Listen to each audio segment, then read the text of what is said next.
even though you got the champion, Gegard Mousasi, the dream catcher, man. Come on. We got 47-7, 5-1 in Bellator. Opens up as a minus 350 favorite against the underdog. The plus 275 comeback for number one ranked John Salter. But even though you have number one put next to your name, I don't think that you got much to offer in the category of defeating Gegard Mousasi. Talk about experienced, AJ. Is there a better example? If you looked up in the dictionary and you popped that thing open and you went down to the E's and you hit experience, I think Gegard Mousasi's picture pops up, right? I think that's the only thing that pops up. Could you name a fighter more experienced than Gegard Mousasi? Oh man, more experience is hard because Gegard has literally fought in almost every single division, every single organization out there, man. This dude, and one of the crazy things about Gegard, he left the UFC on dubs. Mm-hmm. Like he literally was on a winning streak and was like, you know what, Bellator's gonna pay me more, whatever, yep. I'll take that. Like he's one of the only fighters that has left the UFC not in shame, man. Gegard is absolutely a killer and a longtime vet, man. It's hard to go against him, man, personally. Yeah, absolutely, man. He's a pressure counter striker / grappler, and it's just, in my opinion, it's really hard to get past his style because he's so patient, man. He's just waiting.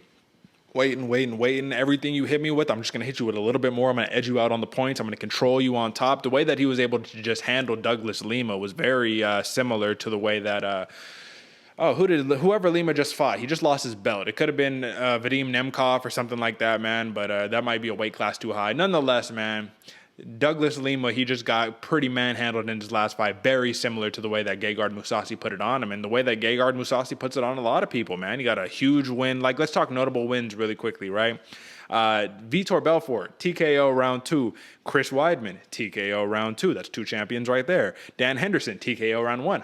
3 champions. Ilir Latifi, unanimous decision. It's hard to get that man out of there, man, but that's still a big win. And then Uriah Hall, TKO round 1, man. And, you know, Uriah Hall's still mad about that Mousasi knockout. He still wants to run that one back, but the man is a champion for a reason. He's on a 2-fight win streak. His last loss has come to Lovato Jr. Why am I blanking on the first name? Rafael. Maybe? Yeah, Rafael Lovato Jr. And believe it or not, that is actually both of these fighters' last loss. It's to the same fighter for...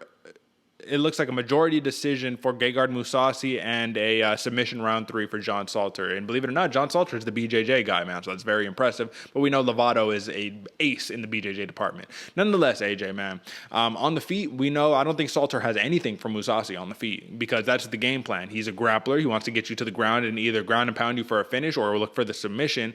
But everywhere John Salter is good, I think Gegard Mousasi is probably better, man. You know what I mean? He reminds me, you know who he reminds me of? And I don't even want this to be like an ethnic thing or anything like that because it's not necessarily, it's more of a fight style.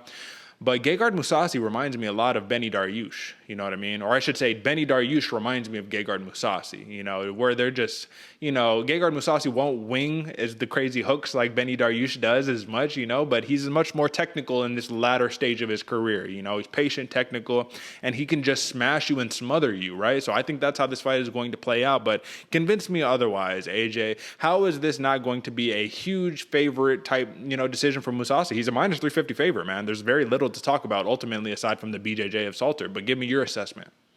Yeah, I mean, it's like you said, it's a little hard because Gegard Mousasi is so well-talented and so well-rounded. But John Salter, he might not have the name, but this dude is very talented. He was beating up Rafael Lovato Jr. until he got tapped, you know, and until maybe not beating up, he was out grappling Rafael Lovato Jr. until he made a small mistake, and then believe it was armbar, rear naked choke, round 3, and it took him to round 3. Man, he was doing really good in round 1 and 2 against him, but he ended up losing the fight. Salter, this dude, he's very methodical and patient on the ground. It can get him into trouble, kind of sort of how we've seen like a Ryan Hall, you know, be a little bit more methodical. Obviously, in Ryan Hall's last fight, that wasn't necessarily the problem, but he's very, very patient. The problem with John Salter, he does slow down after round 1. And he might not have the name, but he's a very legit fighter. And if he's able to get you on the ground, I expect him to actually be able to out-grapple Gegard Mousasi, man. I know it sounds crazy. I know it sounds wild, but that is what John Salter is really, really good at, is being able to control people on the ground. get that BJJ grappling going, and really start putting people to work, man. Put them in positions that they're really uncomfortable being in, and kind of go from there. Kind of work the tap or work the ground and pound, however he's going to be able to do it, get it done that way on the ground. Like I said, very methodical and patient. Now, can he get that done against Gegard Mousasi? Put Gegard in a position that he's never been in before. It's really hard when somebody's that experienced and that talented. I do believe Gegard has the skills on the feet as well as the skills on the ground, but the skills on the ground are a lot closer than we're giving a little bit of credit for John Salter, man. If he's able to get this done, I do see an early finish on like a crazy submission, something we haven't seen, something that's kind of unpredictable when they're still dry, when they're still able to grab each other and hold on. That's how I see it playing out. But other than that, man, I definitely think Mousasi has the skills needed to be able to put him away on any other aspect of the fight. What do you think? I mean, you just made some pretty bold statements right there, man, talking about Salter being able to out-grapple Gegard Mousasi. Like, my thing is, what happens, AJ, hypothetically, and this isn't really hypothetically, I think this is how it's going to play out, where John Salter somehow, some way gets on top of Gegard Mousasi, but what happens when Gegard Mousasi reverses position and he gets on top, man? It's like an anaconda, man. It's very going to be smothering style. I think it's going to be interesting to think about, man. Good thought experiment, but I think Gegard Mousasi is just going to be a little bit too much. I do respect the grappling chops of John Salter. You can't not respect it because he's a very fast-paced fighter, man. He comes out and he brings it all round 1 and round 2, but that lends to, hey, this is a 5-round fight, and come round 3 of most of John Salter's fights, gets real lazy, man. Them arms get real low, real tired, and it's hard to have that same output that you had, in rounds 1 and round 2, especially when you're such a wrestling, grappling, heavy exchange, But I will say that Gegard Mousasi, in terms of the stand-up, because that's where I think he's going to want to keep this fight ultimately, this dude has a Jose Aldo-esque, like, knack for checking kicks, man. Like, he doesn't take a lot of damage to his legs, which is going to be very important, and he, like, slowly, I don't remember who it was. It could have been Big John McCarthy, or it could have been Josh Thompson, but they said this, and I thought it was so beautifully represented how Gegard Mousasi fights. It says he crushes space between his opponent, and he will slowly cut off the ring until he reaches that boxing range to nullify the opponent's offense. And it's very true, like, just crushing space, just that thought process of, like, he just slowly but surely just creeping in front of you until you're right there in boxing range, until he knows he can hit you and you can't hit him, because he has this also, like, I don't know. It's like a superpower, man. This is the way that I view it. I think this is just the experience. He has great vision. And what I mean by that is he just sees the shots coming, That's often where you're in the biggest sense of danger, right, AJ, is when you get hit by something that you don't see coming, right? Oh yeah, 100%. And those are the ones that put you away, where you wake up and go, what did he hit me with? Yeah, exactly. What was that? Yeah, no, for sure, man. So I think that, I don't see that this fight playing out as like a crazy stand-up match, because Salter's going to do everything in his power to try to get this fight to the ground. But I do think that John Salter does get a little overwhelmed when he has heavy pressure applied towards him. You know what I mean? And that is what Gegard Mousasi does. He makes you fight his fight. He walks forward. What does Adrian Yanez say? He says, no, I don't get knocked out. I do the knocking out. That's Gegard Mousasi. He said, I walk forward. I don't get walked down.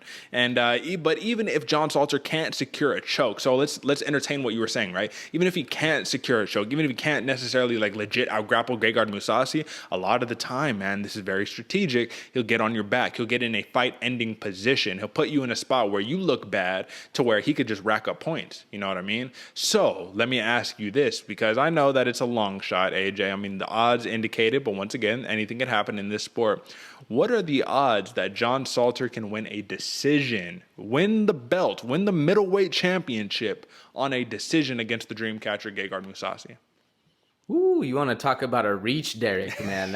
It's a pretty long shot, especially the biggest thing I've seen, or the biggest falter of John Salter, excuse the pun right there, but he's really gets tired after the first and the second round, man. You said it, like even after the first, it's a noticeable slowdown. And if you have some dude crushing distance on you, I love that expression, by the way. That is a very, very poignant little expose on Gegard Mousasi, man. But if he's able to do that and walk you down, man, imagine how it's going to be round 3, 4, 5. It's a long shot. If I had to put odds on it, man, I'd say like a 600 to 1. It's a pretty long shot. That might be a more of a reach than the actual reach. But what do you think?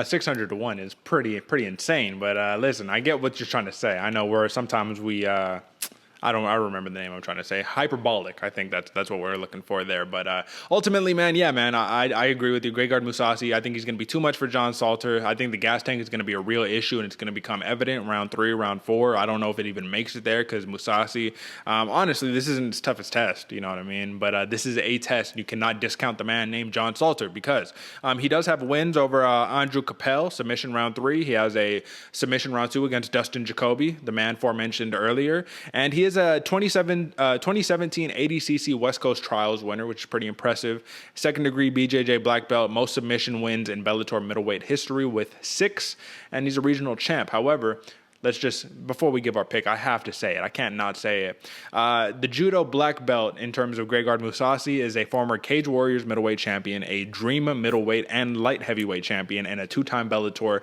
middleweight champion. The only gold that that evaded him, that he was yet to hold on to, was the UFC gold, man. And I think he has proved that he doesn't even really need it, man, because he's got so many wins over these huge UFC champions. I mean, he's the people's champ. We already know the story for Gegard Mousasi. Give me your pick on the main event, man, on this middleweight championship matchup. And still or and new? I think it's going to be and still. I think Gegard Mousasi gets it done. Salter, in my opinion, he has the option to have the better ground game. We'll see how it actually plays out, because if Gegard Mousasi ends up controlling the entire fight, it's going to be over from the jump. But that's going to be the thing. Will Gegard be able to do it? The longer the fight goes, the more it favors Mousasi. And for that fact, I'm going Gegard Mousasi by decision. I think it's going to be a hell of a grind out fight. We might see some times where John Salter does have the advantage, but I don't think it's going to be that long or that many options for him going forward. And I think Mousasi gets it done in the 5 rounds. What do you think, Derek? Who you got and why? I think it's pretty interesting that you are predicting a decision victory for Mousasi. I just think it would be cool because if he did get it, that means he would have double-digit victories in knockouts, submissions, and decisions. Currently, 26 knockouts, 12 submissions, and 9 decisions, which is pretty fucking insane, bro. To have overall, my math is terrible, 47 plus 7, that is 54, right? 54 career MMA bouts, man, over 50 bouts. That's ridiculous. But I'm going to agree with you. I'm going and still. I think Gegard Mousasi is going to finish this one in impressive fashion. TKO round 3. That's how I got it. I don't think John Salter makes it out of the 3rd round. I don't think the championship rounds are seen unless both of these fighters take a really, really patient, boring approach in the first couple of rounds. But that's not the style of John Salter. And you got to do what got you to the dance. And what got him to the dance is blitzing, pressuring his opponents, putting them in, making them uncomfortable, and, forcing his game plan. But with that being said, that's the picks, folks. That is Bellator 264.